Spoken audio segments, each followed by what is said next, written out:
Lyndon Baines Johnson was inaugurated for a full 4-year term on January 20th, 1965.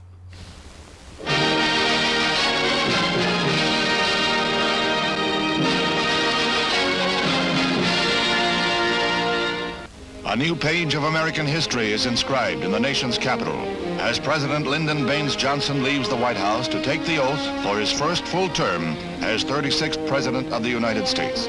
Accompanied by his wife and followed by the new Vice President and Mrs. Hubert Humphrey, the President today fulfills a dream that many aspire to but few attain.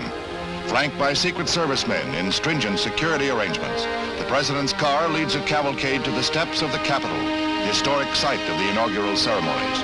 Mr. Johnson was returned to office by the most overwhelming vote in history, a mandate to the Texan, who succeeded to the office in the wake of the tragedy in Dallas. Now, this is President Johnson's hour. He becomes President of the United States in his own right.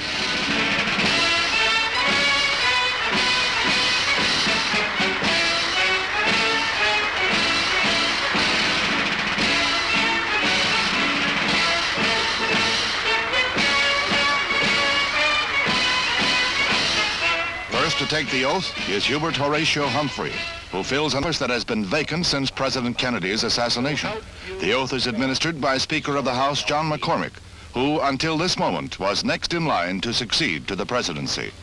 An embrace for his wife from the new Vice President.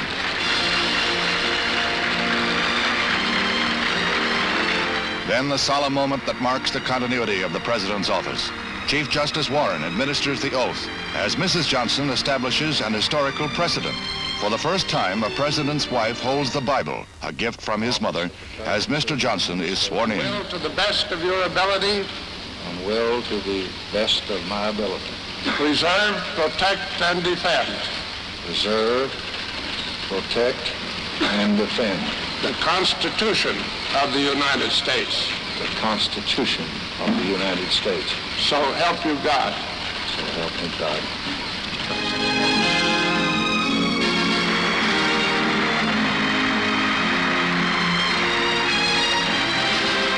Then President Johnson's inaugural address.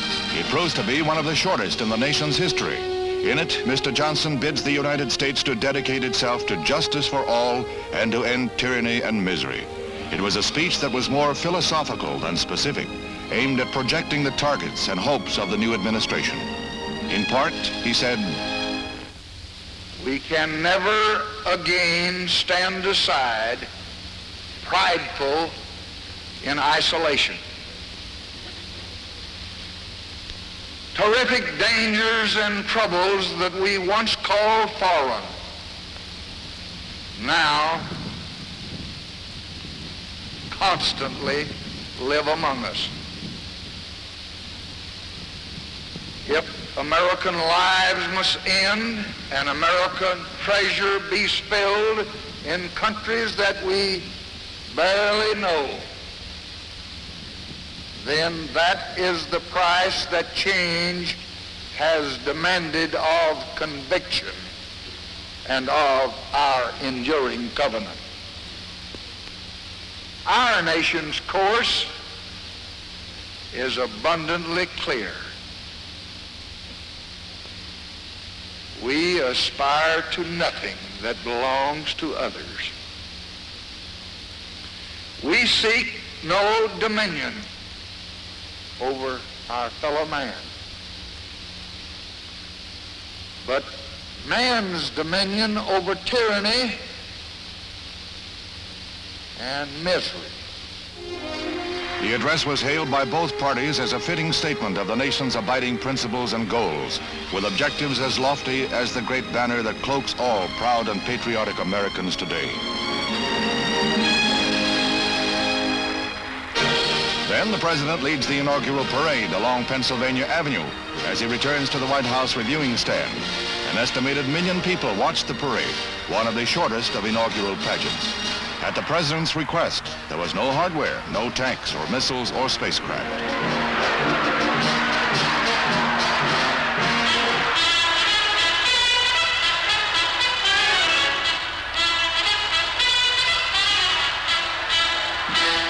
Each of the the 50 states had a float in the parade. This commemorates Mrs. Johnson's Whistle Stop campaign tour in those hectic days before the election.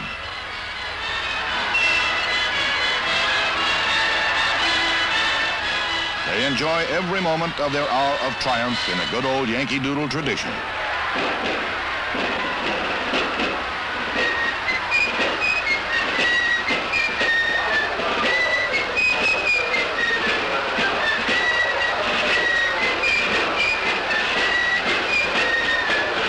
The President and his party stay to the very end, and what more appropriate theme to climax this record than Mr. Johnson's Texas Ranch? This is where the long trail to the White House began. May this symbolize an ever-new beginning for a greater republic under Lyndon Baines Johnson, President of the United States.